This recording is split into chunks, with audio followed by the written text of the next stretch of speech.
Namo tassa bhagavato arahato samma sambuddhassa.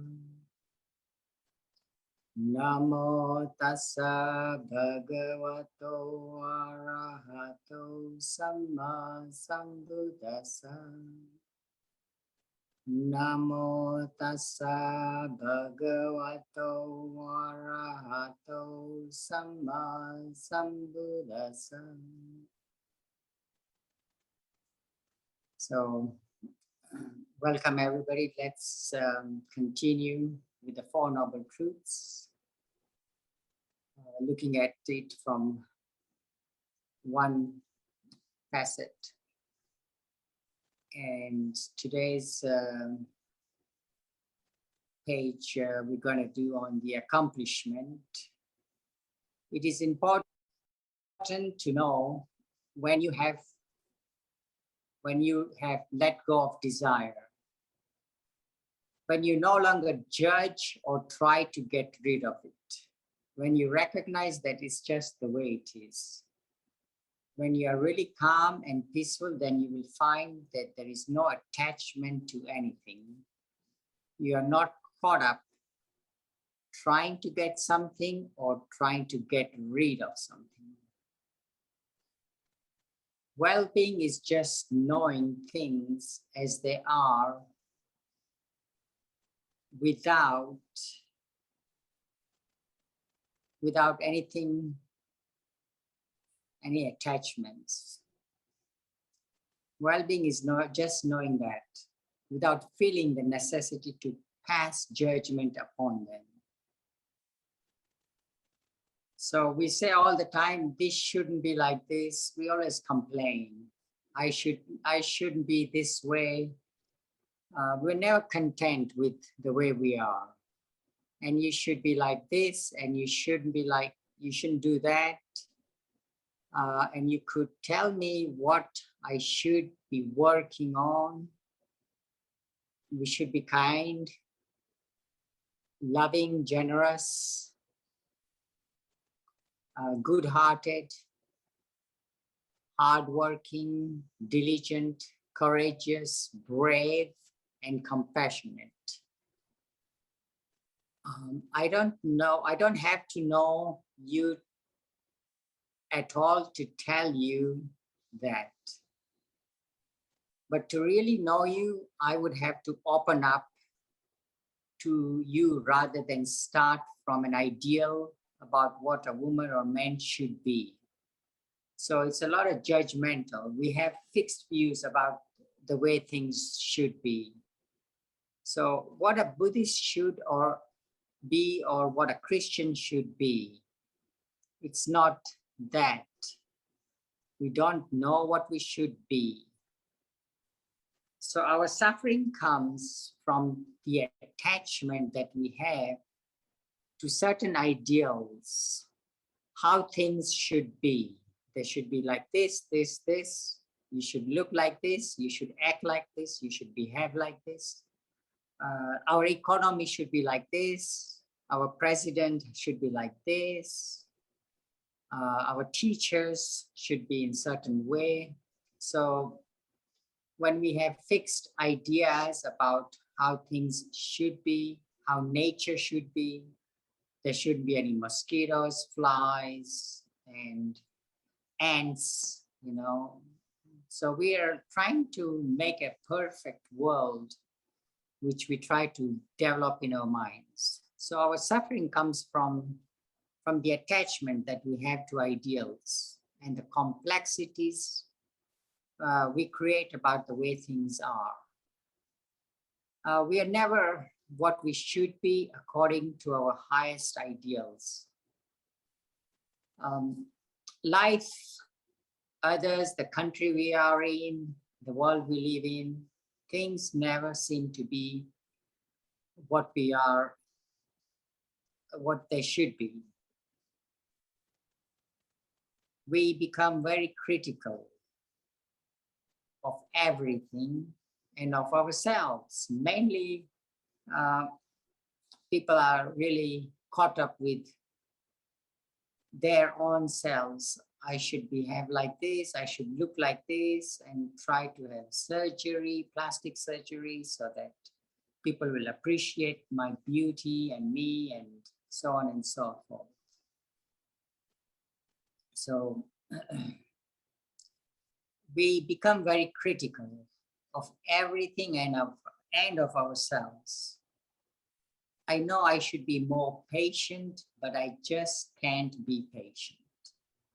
Listen to all the shoulds and the shoulds not, and the desires, wanting the pleasant, wanting to become, or wanting to get rid of, the ugly and the painful. It's like listening to somebody talking over the fence, saying, I want this and I don't like that. It should be this way and it shouldn't be that way. Really take time to listen to the complaining mind, bringing it into consciousness. So when we say that, take time to listen to the complaining mind, is to become aware, to become more in tune with what's going on in our minds, in our hearts, and try to listen. So when we say bring it into consciousness, it just means that we become more and more aware and focused on certain things. So I used to do a lot of this when I felt discontented or critical. I would close my eyes and start thinking, I don't like this and I don't want that. That person should be like this and the world shouldn't be like that. I would keep listening to this kind of critical demon that would go on, criticizing me, you, and the world. And that's what is going on in majority of people's minds. Everything is wrong. Things are wrong with me. Things are wrong with others. Things are wrong with the world. So that's the critical mind criticizing everything. Then I would think, I want happiness and comfort. I want to feel safe. I want to be loved. I would deliberately think these things out and listen to them in order to know them simply as conditions that arise in the mind. So bring them up in your mind, bring it up instead of suppressing things, bring them, let them come in. That's why when we meditate, a lot of things arise in the mind, and it's like you have a microscope or a magnifying glass, and the small things become bigger when we meditate. So then you can deal with it. That's what we mean by bringing things into consciousness. Is through meditation, a lot of things come up, which there wouldn't if you are not doing the meditations, or if you just caught up in your everyday activities. So yes, bring everything into consciousness, and in that way you will feel that the desires and criticisms, everything becoming more and more powerful and more illuminated by our meditation, magnified. So in that way, you will know desires and you will be able to lay it aside. When we say you will be able to know desires, a lot of desires will come and you try to put them down, but they will come again. You try to put them down, they will keep coming. And you will have to keep doing things again and again so that you can learn to let go of all these things that are bothering you. So, and it will be a struggle, but you know, you have to be patient. That's one of the conditions for enlightenment is you will need a lot of patience. The more we contemplate and investigate grasping, the more the insight arises. Desires should be let go of. Then through the actual practice and understanding of what letting go really is, we have the third insight into the second noble truth, which is desire has been let go of. So the desires that you let go of more and more, you will come to know that they have been let go of. And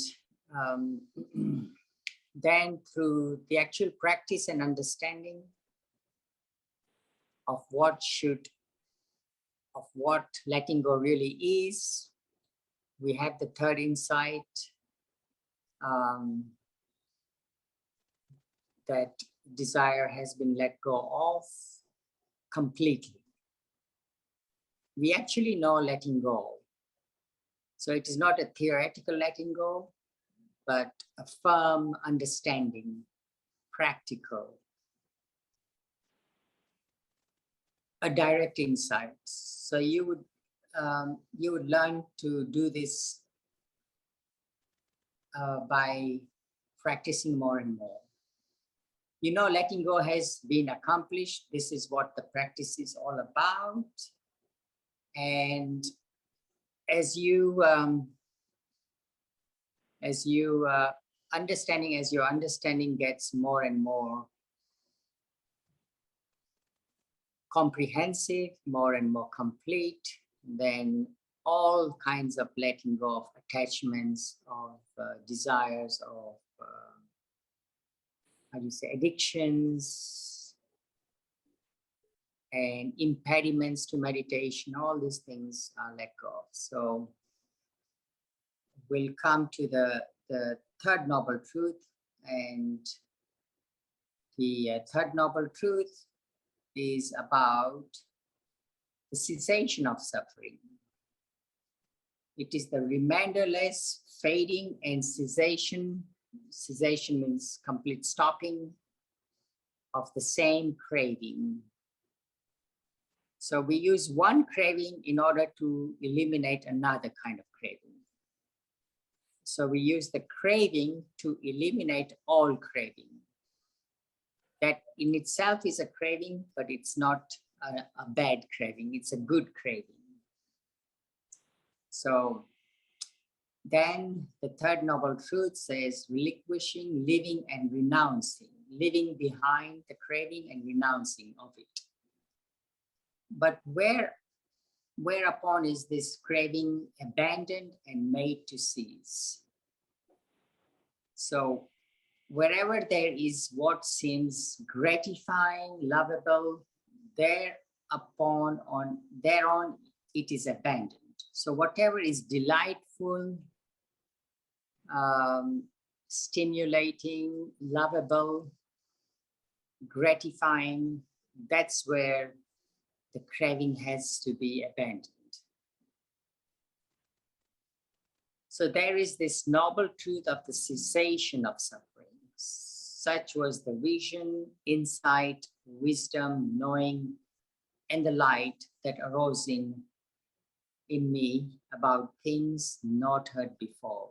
So this is what the Buddha says in the third noble truth, that light, wisdom, knowing arose in him about things not heard before. And this noble truth must be penetrated by realizing the cessation of suffering. So the noble truth must be penetrated by realizing the cessation of suffering completely, not partially, because then there is still a lot of work for us to be done. This noble truth has been penetrated too by realizing the cessation of suffering. Such was the vision, insight, wisdom, knowledge or knowing, and the light that arose in me about things not heard of before. That was the quote by the Samyutta Nikaya that the Buddha mentions, that this wisdom, insight, knowledge, and light arose in him. So he understood now what he was seeking for, he found. And that's why he was spreading his message about the Four Noble Truths. So the third Noble Truth, with all its three aspects, is there is the cessation of suffering, of dukkha. The cessation of dukkha should be realized. The cessation of dukkha has been realized. So the whole aim of the Buddhist teaching is to develop the reflective mind. When I say reflective mind, we mean the contemplative mind, the mind that thinks, sees, understands, meditates, and relinquishes the desires, the cravings, the unwholesome cravings. So the reflective mind has to be developed in order to let go of delusions. There are a lot of delusions, and this is where we apply the teachings, the Eightfold Path, the Four Noble Truths, in order to let go of the delusions. The Four Noble Truths is a teaching about letting go by investigating or looking into. So we look into it, we investigate states of mind that arise within us, we investigate. And then to contemplate and to let go of. Why is it like this? Why is it this way? It is good to ponder over things, why monks shave their heads. Ponder over things like, why certain desires arise, why monks shave their heads, or why Buddha Rupas look that way. That way, it's kind of, in a way, you go back to the trying to understand the Buddhist doctrine, the Buddhist monastic code, why monks have to shave their heads. There are some set rules why we have to look in certain way. We contemplate. The mind is not forming an opinion, which is important, but just to contemplate, to think about whether these are good, bad, useful, or useless. The mind is actually opening up and considering without criticizing. What does this mean? What do the monks represent? Why do they carry alms bowls? Why can't they have money? Why can't they grow their own food?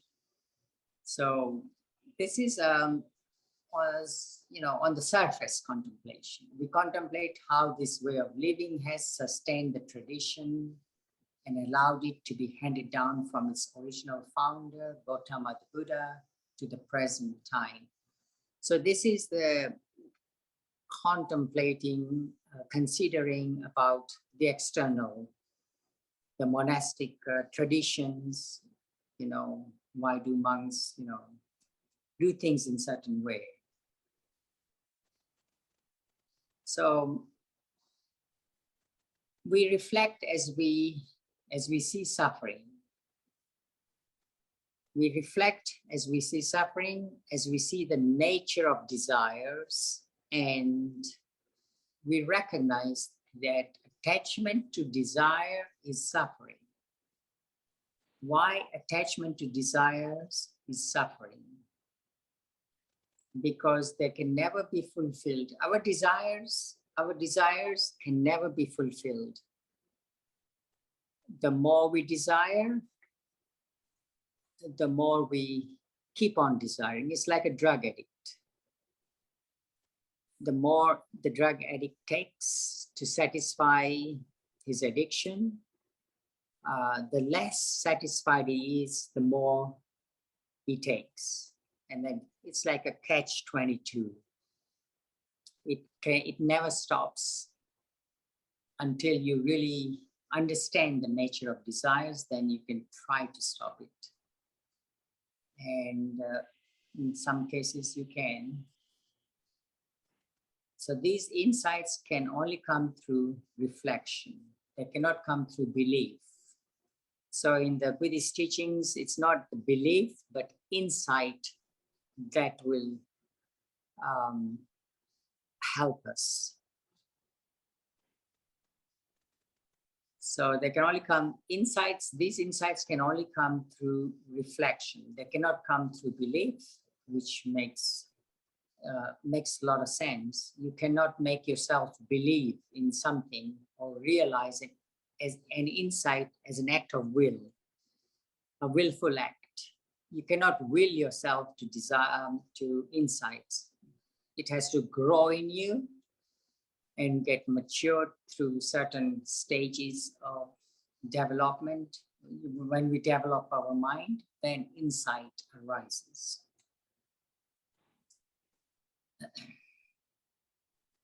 So we cannot make ourselves believe or realize, which is very true.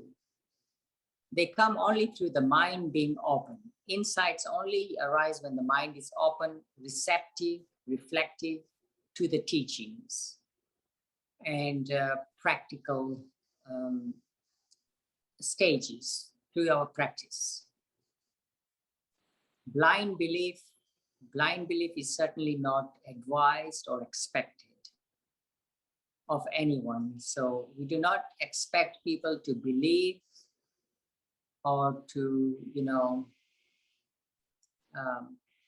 to just have faith. Instead, we encourage people to investigate the Buddha's teachings, to reflect and consider. And the Buddha himself said that, do not believe in what I say, but see for yourself, investigate, examine, see if everything is correct. If not, let us know. And through your own practical insights and understanding, you will come to see the Four Noble Truths. So this mental state is very important. It is the way out of suffering. So the states of mind that arise before you enter the path, and then during the path and after the path, the states of mind that arise, you can understand how much progress you've made. So the mental state is very important. It is the way out. It is the way out of suffering. It is not the mind which has fixed views and prejudices and thinks it knows it all, or which just takes what other people say as being the truth. It is the mind that is open to these Four Noble Truths and can reflect upon something that we can see within our own mind. So people rarely realize non-suffering because it takes a special kind of willingness in order to ponder and investigate and get beyond the gross, the obvious, the the obvious. It takes a willingness to actually look at your own reactions, to be able to see the attachments and to contemplate. What does attachment feel like? Does it bring happiness? Does it bring pain? Attachment might temporarily gratify us, but in the long run, it might just bring sorrow and suffering. For example, do you feel happy or liberated by being attached to desire? Is it uplifting or depressing? These questions are for you to investigate. If you find that being attached to your desires is liberating, then do that. Attach to all your desires and see what the results are, or see what the result is. So in my practice, I have seen that attachment to my desires is suffering. There is no doubt about that. I can see how much suffering in my life has been caused by attachment to material things, ideas, attitudes, or fears. I can see all kinds of unnecessary misery that I have caused myself through attachment because I do not know any better.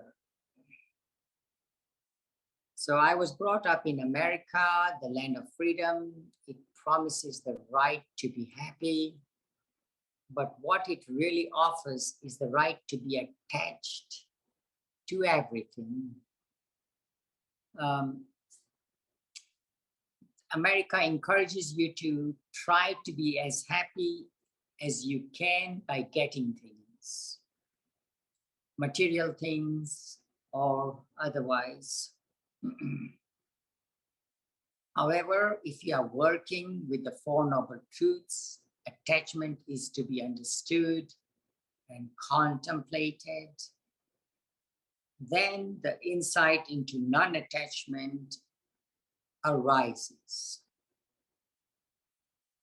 This is not an intellectual stand or a command from your brain saying that you should not be attached. It is just a natural insight into non-attachment or non-suffering. And everybody wants well-being and happiness and no suffering. So we have to look into that. So the truth of impermanence, here at Amravati, we can chant the Dhamma Chakra Pavatana Sutta in its tradition form. What? When the Buddha gave this sermon on the Four Noble Truths, only one of the 5 disciples who listened to it really understood it. Only one had the profound insight. The other 4 rather liked it, thinking, very nice teaching indeed, but only one of them, Kondanya, really had the perfect understanding of what the Buddha was saying.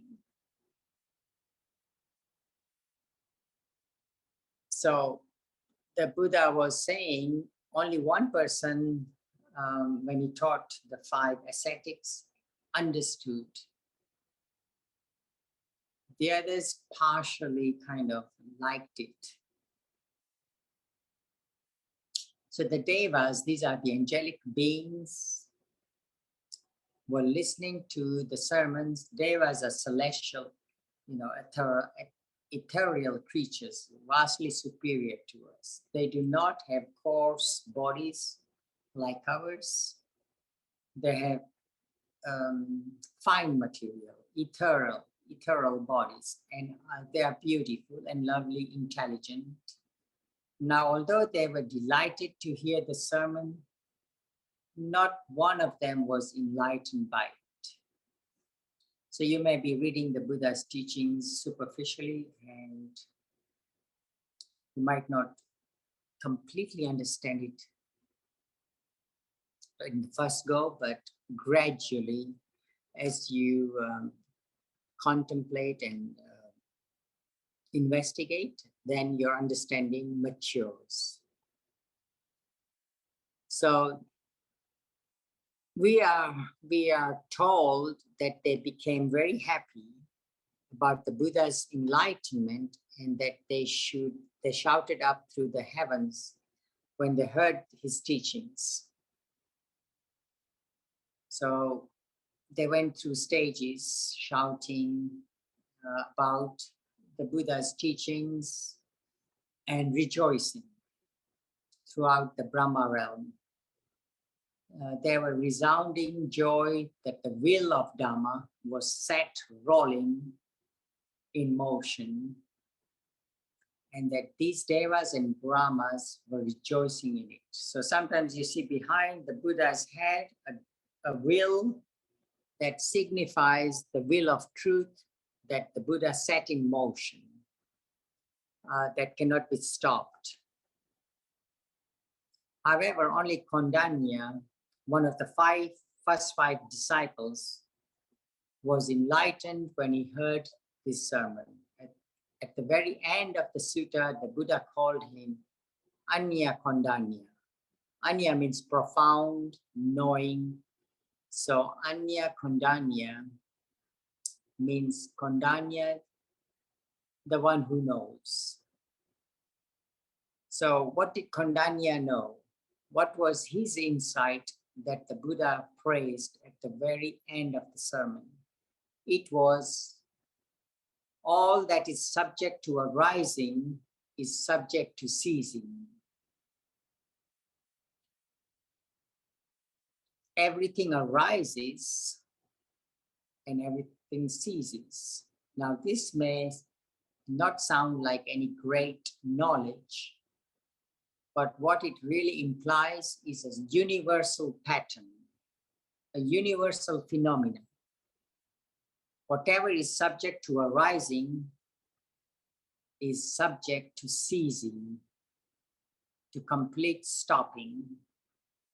It is impermanent and not self. So don't attach, don't get deluded by what arises and ceases. So we don't look for your refuge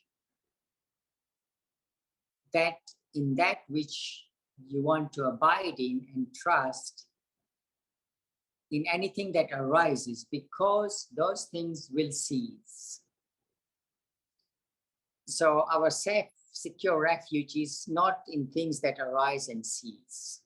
Our security is in things that are permanent, not on things that are impermanent. Things that are impermanent is not a safe refuge or security. So things that are permanent is going to give us permanent security. If you want to suffer and waste your life, go around seeking things that arise. They will all take you to the end, to cessation, and you will not be any wiser for it.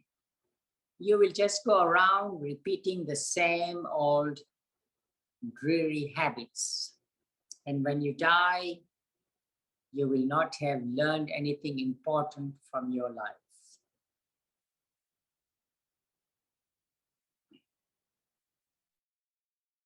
Rather than just thinking about it, really contemplate. All that is subject to arising is subject to ceasing.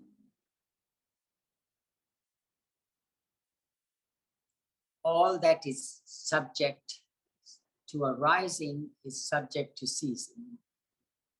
Apply it into your daily life in general, to your own experience, then you will understand. Just note beginning and ending, arising and passing away. Contemplate how things are. This sensory realm is all about arising and ceasing, beginning and endings. There can be perfect understanding, samadhi in this lifetime. I don't know how long Kondanya lived after the Buddha's sermon, but he was enlightened at that moment when the Buddha said what he said. Right then, he had perfect understanding. So I would like to emphasize how important it is to develop this way of reflecting rather than just developing a method of tranquilizing your mind,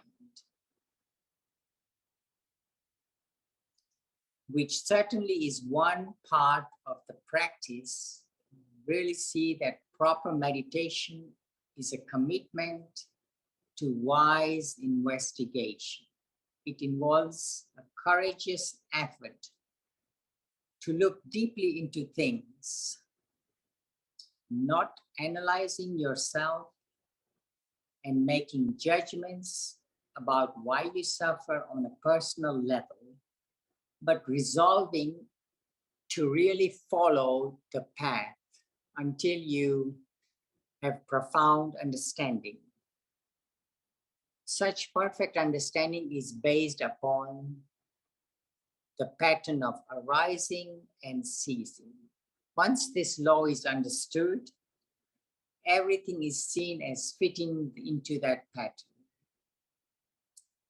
This is not a metaphysical teaching. All that is subject to arising is subject to ceasing. It is not about the ultimate reality, the deathless reality, but if you profoundly understand and know that all that is subject to arising is subject to ceasing, then you will realize the ultimate reality, the deathless, immortal truths. So when you realize, realizing means you make it into a practical understanding, attainment. It's a practical attainment, not a theoretical understanding. You make it real. That's what we mean when we say realize. So you'll realize the ultimate reality, the deathless, immortal truths. This is a skillful means to that ultimate realization. Notice the difference. The statement is not a metaphysical one, but one which takes us to the metaphysical realization. Morality and cessation. With the reflection upon the noble truths, we bring into consciousness this very problem of human existence. We look at this sense of alienation and blind attachment to sensory consciousness. The attachment to that which is separate and stands forth in consciousness. Out of ignorance, we attach to desires for pleasures, sense pleasures.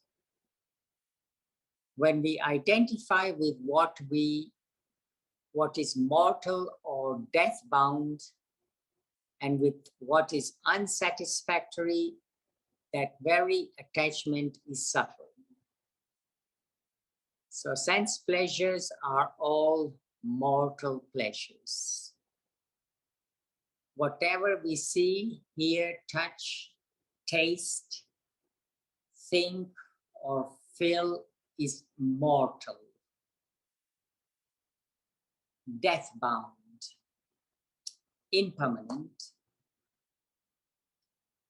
So when we attach to the mortal senses, we attach to death. When we are involved in the senses, it can only lead us in one direction, to death. When we pull ourselves away from the senses and the attachment to it, we go on a deathless journey to the realm of deathlessness. If we have not contemplated or understood it, we just attach blindly to mortality, hoping that we can starve it off for a while. But we're going to cover it. We're going to suppress it. But we pretend that we're going to be really happy with the things we attach to, only to feel eventually disillusioned, despairing and disappointed. We might succeed in becoming what we want, but that too is mortal. We are attaching to another death-bound condition. Then, with the desire to die, we might attach to suicide or to annihilation. But death in itself is yet another death-bound condition. Whatever we attach to in these three kinds of desires, we are attaching to death. Which means that we are going to experience disappointment or despair. Death of the mind is despair. Depression is kind of death experience of the mind. Just as the body dies a physical death, the mind dies. So depression is very heavy. There are degrees of depression. There is depression when you live in a cold climate, seasonal depression. So when you live in a very cold place in the winter, you get seasonal depression. When the summer comes, you might get uplifted a little bit. But the mental states and mental conditions die. So mental states, they're not permanent also. They come, they arise and stay for however long the conditions are, and then when the conditions are no more, then they collapse.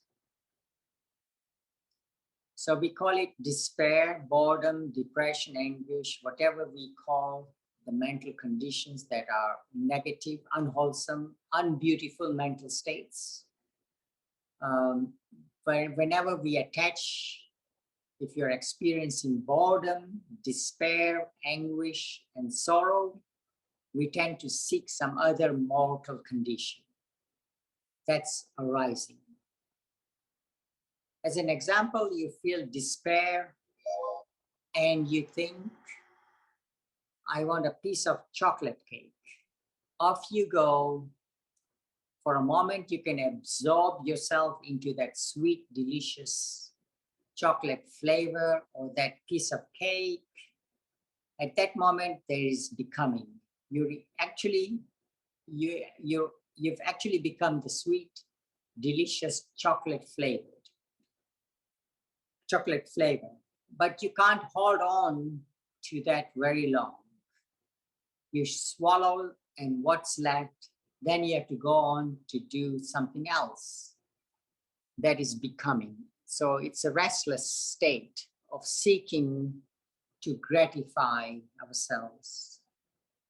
We keep trying to gratify ourselves, but we find empty. We find ourselves empty again and again and again. So allowing things to arise, before you can let things go, you have to admit them into full consciousness. What that means is we have to bring it into light, shine a light onto it, or investigate with a microscope or magnifying glass. So to highlight it.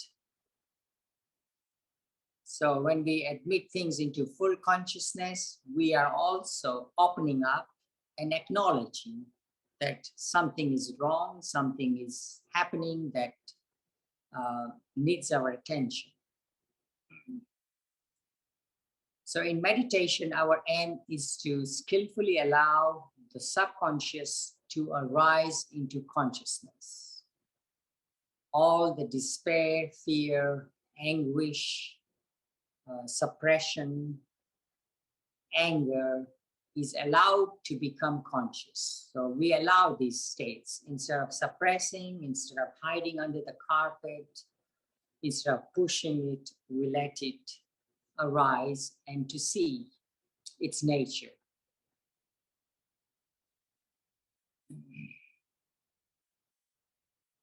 So then when we do that,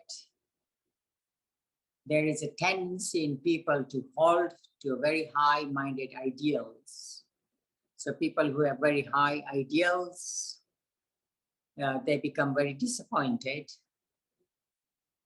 because sometimes we feel we're not as good as we should be, or we should not feel angry. All the shoulds and shouldn'ts that people create, then we create desires to get rid of the bad things. And this desire has a righteous quality about it. It seems right to get rid of bad thoughts or unwholesome thoughts or not so beautiful thoughts. Anger and jealousy, because a good person should not be like that. Thus we create guilt. So in reflecting on this, we bring into consciousness the desire to become this ideal and the desire to get rid of these bad things. And by doing so, and by doing that, we let go. So that rather than becoming the perfect person, you let go of that desire. What is left is the pure mind. There is no need to become the perfect person, because the pure mind is where perfect people arise and cease. Cessation, when you talk about arise and cease, we need to talk about cessation. Cessation means coming to a stop, coming to a halt. Cessation is easy to understand on an intellectual level, but to realize it, it may be quite difficult, because this entails abiding with what we think we cannot bear. For example, when I first started meditating, I had the idea that meditation would make me kinder, happier, blissed out, in a sense, happier. And I was expecting to experience blissful states of mind that will always stay with us. But during the first 2 months, I never felt so much hatred and anger in my life. I thought, this is terrible. Meditation had made me worse. But then I contemplated, why was there so much hatred and aversion coming up? And I realized that much of my life has been an attempt to run away from all that. I used to be a compulsive reader. I would have to take books. I would have to take books with me wherever I went. Anytime fear or aversion started creeping in me, I would whip out my book and read it. Or I would smoke or munch on snacks. I had an image of myself as being a kind person that did not hate people. So any hint of aversion or hatred was repressed. And repression is not a good way to handle the states of mind that arise continuously. Repression is just going to aggravate the situation. This is why during my first few months as a monk, I was so desperate for things to do. I was trying to seek something to distract myself with because I had started to seek something. I had started to remember in meditation all the things I deliberately tried to forget because they came up. In meditation, everything comes up. Memories from childhood and adolescence kept coming up in my mind. Then this anger and hatred became so conscious, it just seemed to overwhelm me. But something in me began to recognize that I had to bear with this. So I did stick it out. All the hatred and anger that had been suppressed in 30 years of living arose to its peak at this time.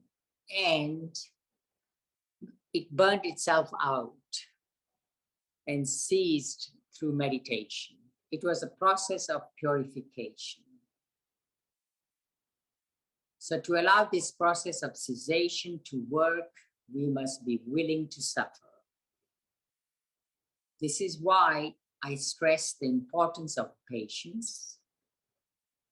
We have to open our minds to suffering because it is in embracing suffering that suffering ceases.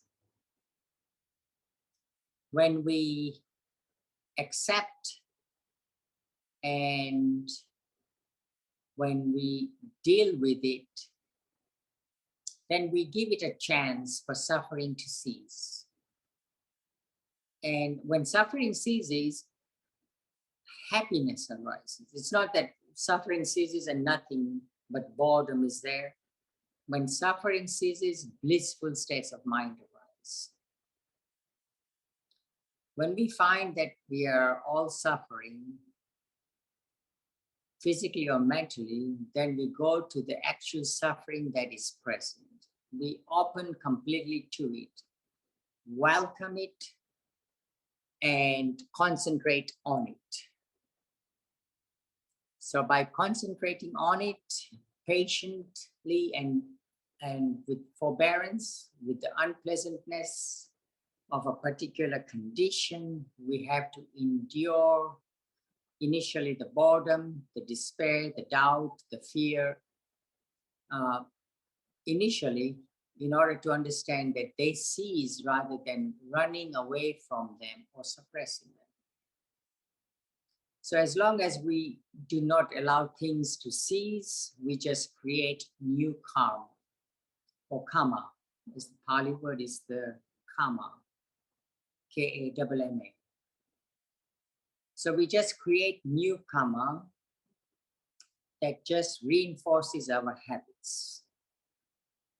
So karma means like every action that we perform through body, speech, or mind, it has a effect that it will produce an effect right away or at a later time. So it's like the law of action and reaction. Every action has an equal and opposite reaction.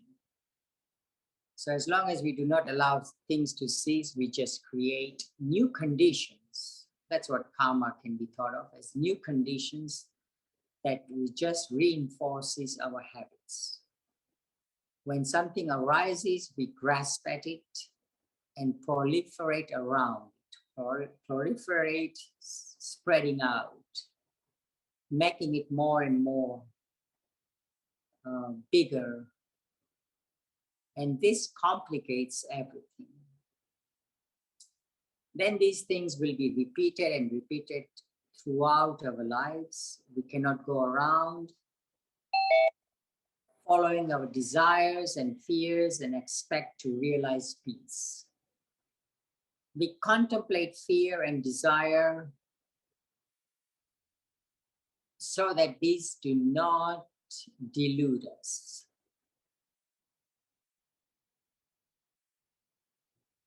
By contemplation, as we said earlier, investigate, understand, look at it, think about it, reflect on it.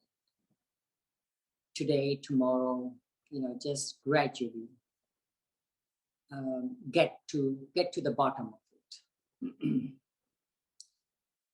So we have to know what is deluding us before we can let it go. In order to let things go, we have to have an understanding of how to let it go and what to let go. Desire and fear are to be known as impermanent, unsatisfactory, and not self.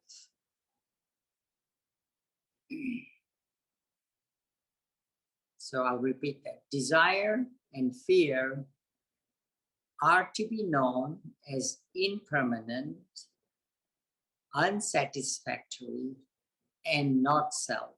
They are seen and penetrated so that the suffering can burn itself away. It is very important here to differentiate between cessation and annihilation.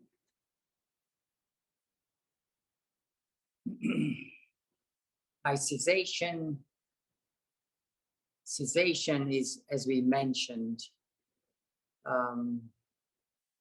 things coming to an end.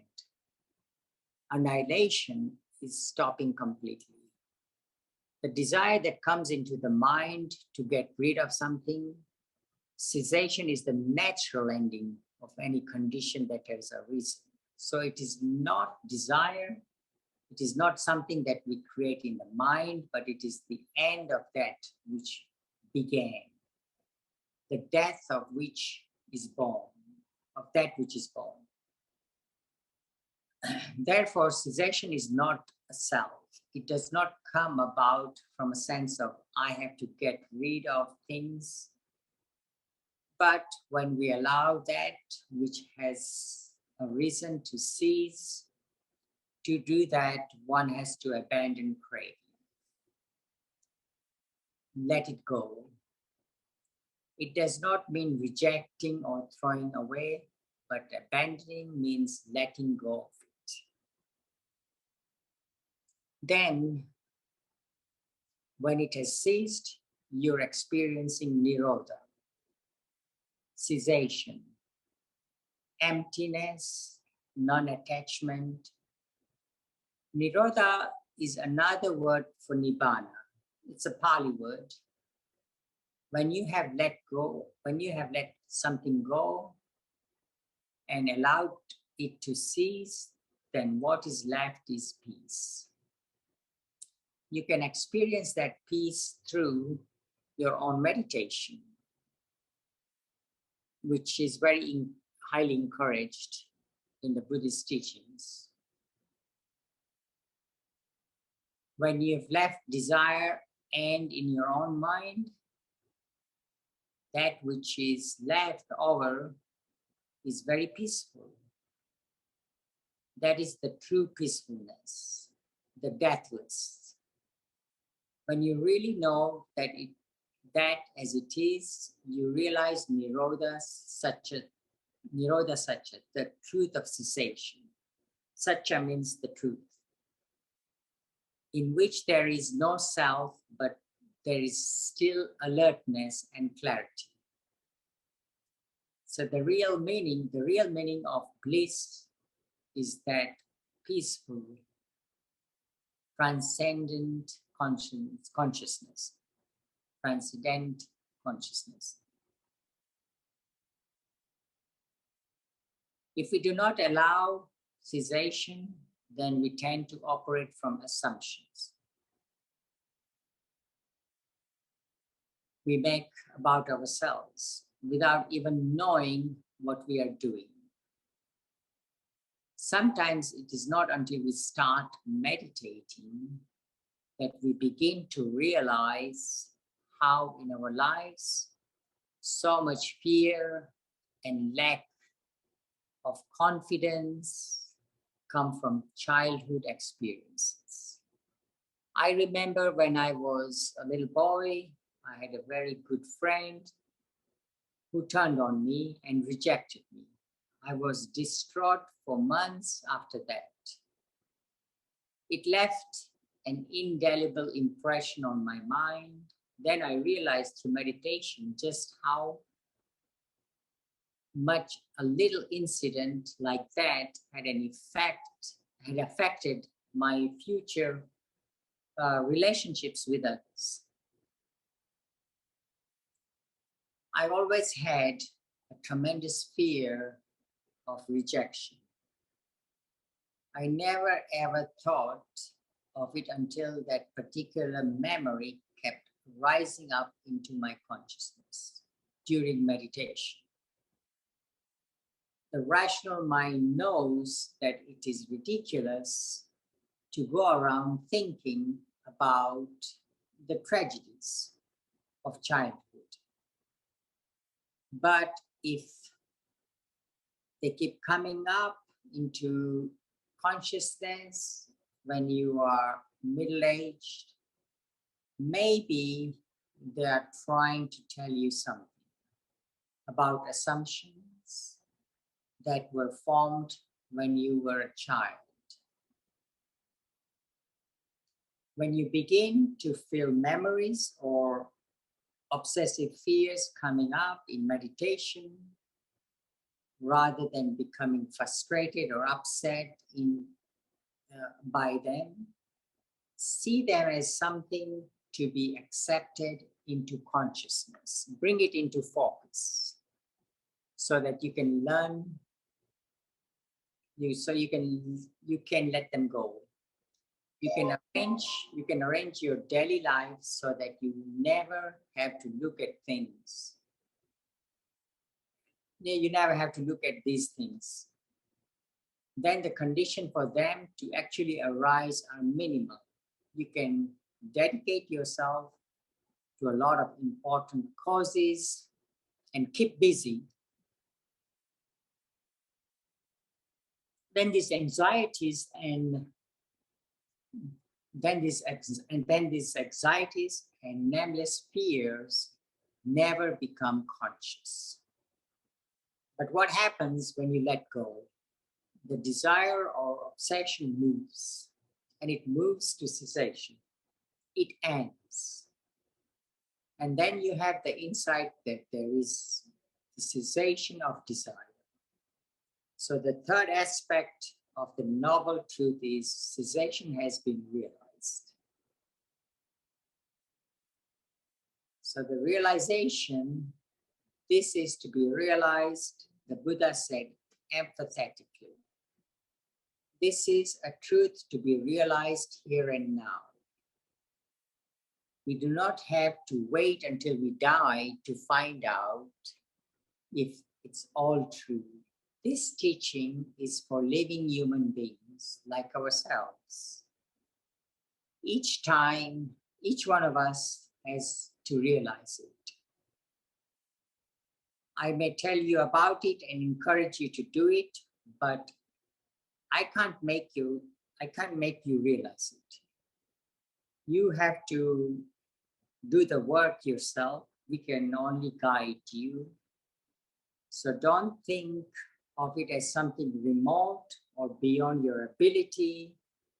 When we talk about Dhamma or truth, we say that it is here and now, and something we can see for ourselves.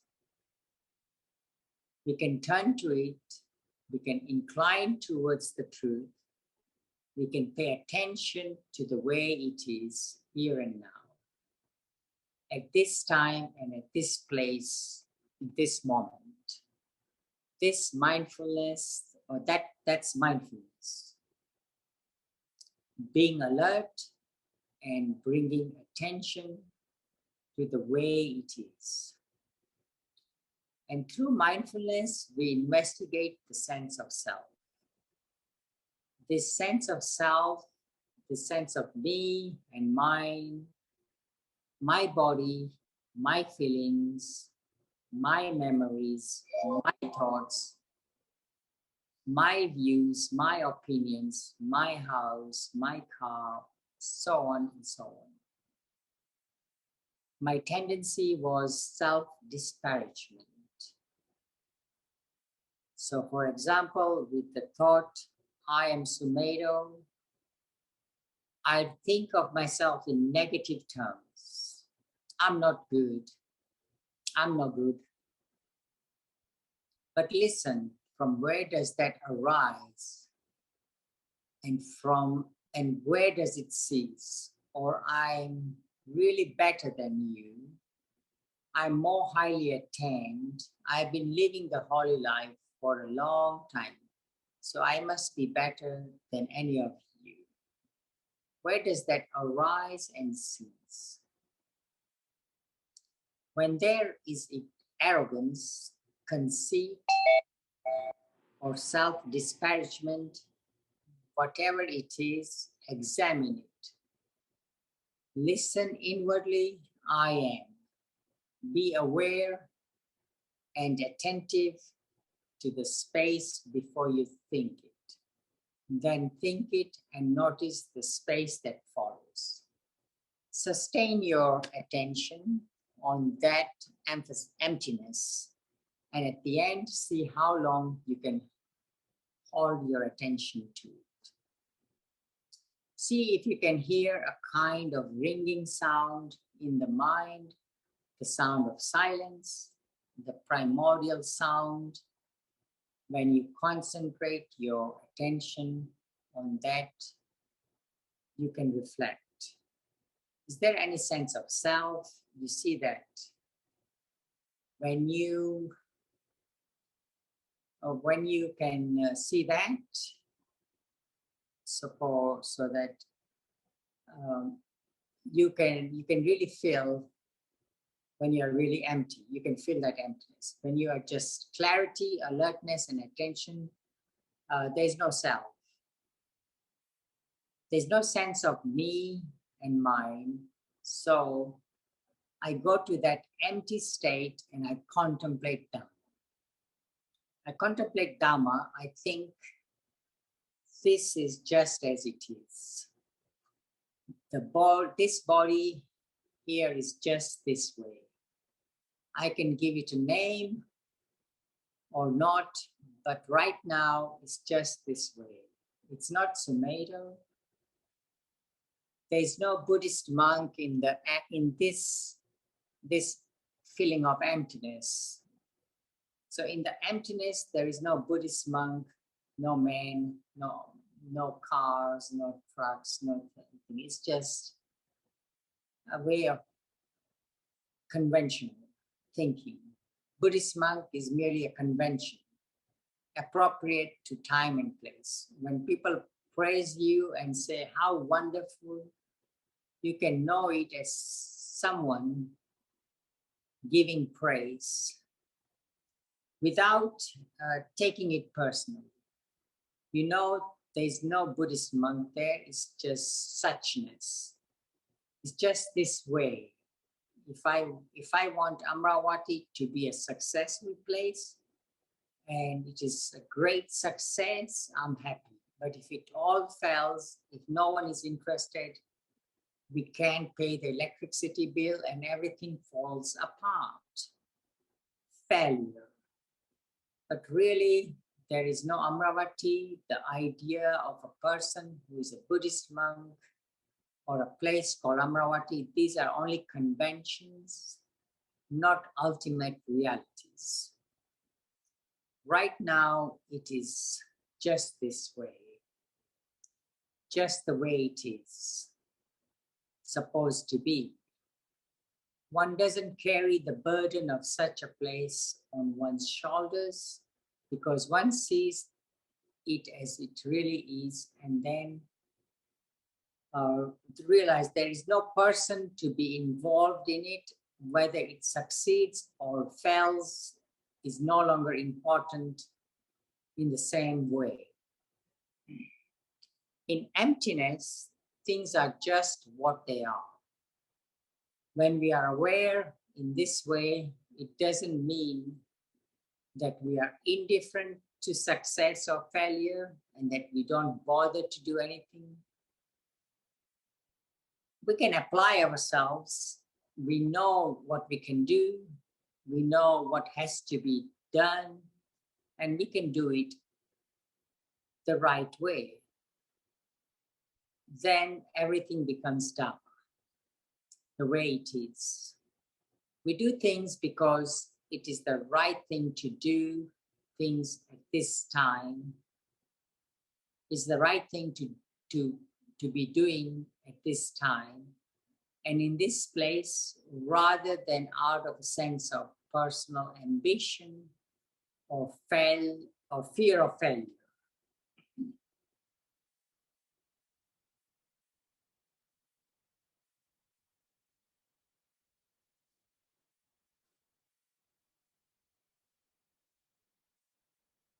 So we'll leave it at that for now until next Monday. I would like to talk a little bit about meditation.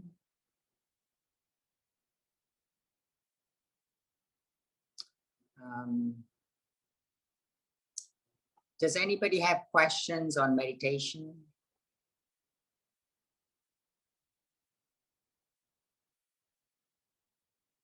No questions? For me, the question is the body's posture for meditation. I know it can be walking or doing stuff, but the practice of meditation, if I have half an hour or something like that to practice every day, how is the position of the feet and the hands that we are going to use? The position of feet and hands, it should be as relaxed and as natural as you can. Does that make sense? Yeah. Okay. We used to practice the Zen meditation, which is try to make the lotus flower. And yeah. Yes, it should be more of, no, we don't do that. We just try to make it like, relaxed as much as you can, or put it on your lap, or just put it on the side of your knees, just like that. And just as much relaxed without trying to make any lotus or anything. As much relaxed as you can. That is the most important thing, nothing else. So that's, so when we can do meditation now, we can do the mindfulness of breathing again, because last time the audio was not so good, or the signals, but this time the signals are good, correct? Yeah, it's everything good. Okay. So we can do, if there's no other questions about the meditation, then I can show. I can try to guide you again for the meditation. Usually the meditation that you can do is when you wake up after you sleep for 7-8 hours, and then you can try to meditate in the morning. After you have slept, then you should not be sleeping anymore because you've already slept. So that's the first thing. The other thing you can do is to do some walking meditation first. Energize your body. So by walking very fast and then walking slow and then walking slow, you build up this energy so that you become more alert and more brighter. So the idea is to close the eyes, and to relax, but not to go to sleep. So ideally, you can do the meditation at night, which is the loving kindness meditation, which is more verbal, so it makes you stay up. But the mindfulness of breathing meditation, ideally, you can do it after you take a shower, when you're fresh, or when you wake up, or when you feel energetic. But you cannot do it when you feel sleepy. But you try to stay in a posture which is not too relaxing, but not hurting you at the same time, but just attentive posture. So that's the main thing, is to be more attentive in your posture.